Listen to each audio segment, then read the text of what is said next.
is Luka going to sign this extension? And my answer to that question 3 weeks ago would have been, obviously. The Lakers have built-in inherent advantages. They now have one of the richest ownership groups in the league. Luka really likes being by the ocean. He said as much. I would imagine for international players, big cities are always preferable because you're more likely to have a real community of Slovenians. And again, I don't know how much Luka cares about that, but it's obviously easier to find a thriving, Slovenian or Serbian or Nigerian or any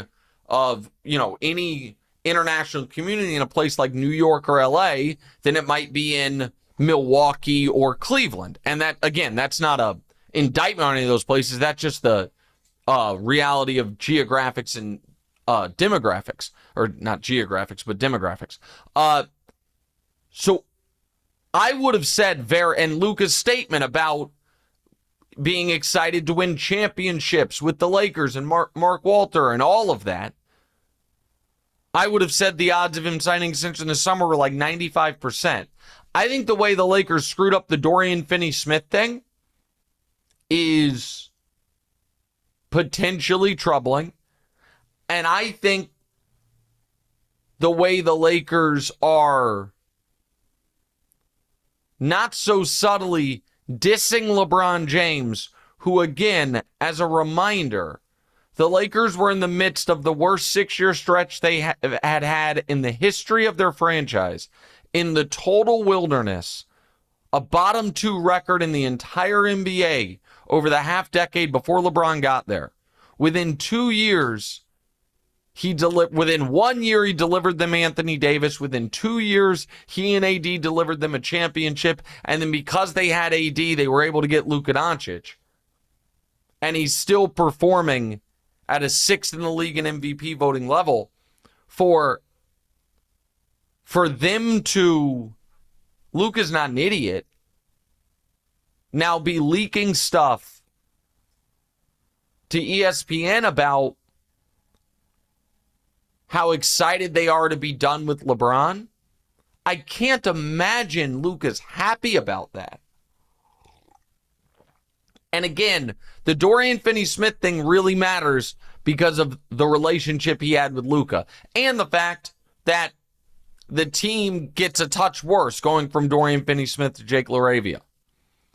So I would have said it's 95% that Luka will re-sign this summer.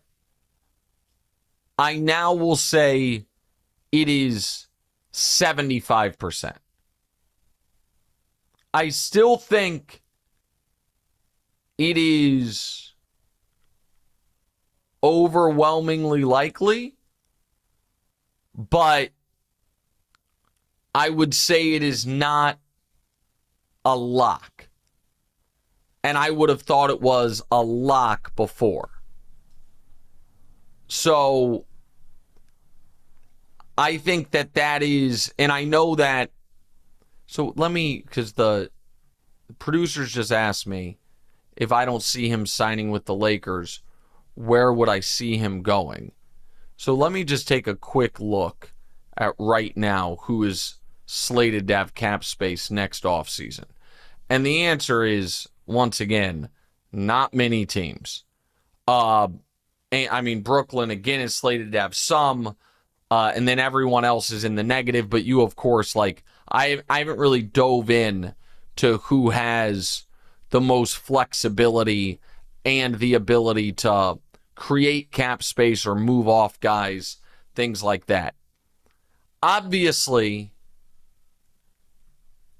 Daniel be thrilled with this. I think there's a lot of folks that have wanted to see Luka and Joker together. I think that is probably easier said than done. And I also think it's kind of a weird fit because Joker has, Joker is their point guard and Luka is the point guard. There is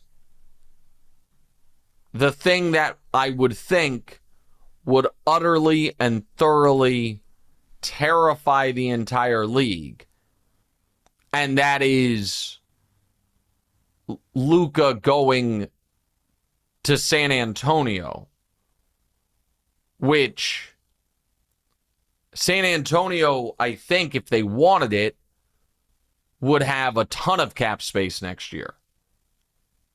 Wemby hadn't been paid yet.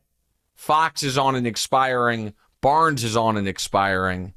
And so they could flat out just afford him. And so let me just sort by what would be active cap next year. Yeah, so that was the better way to look at it. Chicago is not, to me, a likely destination. And there's so let me look at this again. Hold on, sorry. I'm trying to figure out for the teams that will, practically have cap space. And so, again, I think Luka resigns.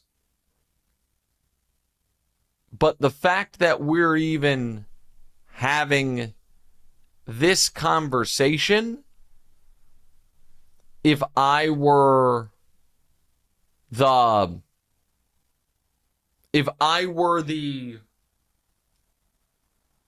Lakers, I would be a little anxious about it. And again, we're not going to find out for a while because he can't sign the extension until August 2nd, but because he's playing Eurobasket with Slovenia, fat, lazy Luka Doncic, who all he does every summer is just play basketball, he might not, he's probably not going to do anything until the Eurobasket's done. All right, very quick tennis corner. I obviously was very bummed that Alcaraz didn't win Wimbledon. Yannick Sinner, good for him, avenging his French Open loss. The producers are asking, does Sinner Alcaraz have the potential to be an all-time rivalry? And the answer to that question is no. Listen, Sinner is really good, and he's also, like Alcaraz, young. I think it is. Here's why my answer is no. I think we were spoiled by the Big Three era.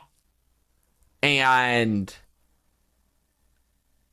because of the Big Three era, of these all-time historic legends playing simultaneously, that we expect that to happen again. I think Alcaraz is that all-time historic legend level. Listen, Sinner's young and he's got 4 majors. So maybe I am selling him a bit short. But I think he is a tier beneath where Alcaraz is going to be. I think he's probably closer to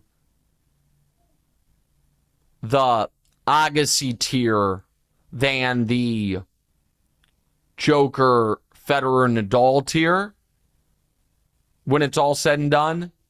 And I think Alcaraz is closer to the Joker, Federer, Nadal tier than the Agassi tier. Now, again, maybe I'm being unfair to Sinner. He's only 23, 24. He's now in the last 2 years won 4 majors and final to French. That's the only reason he doesn't have the career Grand Slam. But I'll still be I just don't know that Carlos is going to have a true 1-for-1 rival.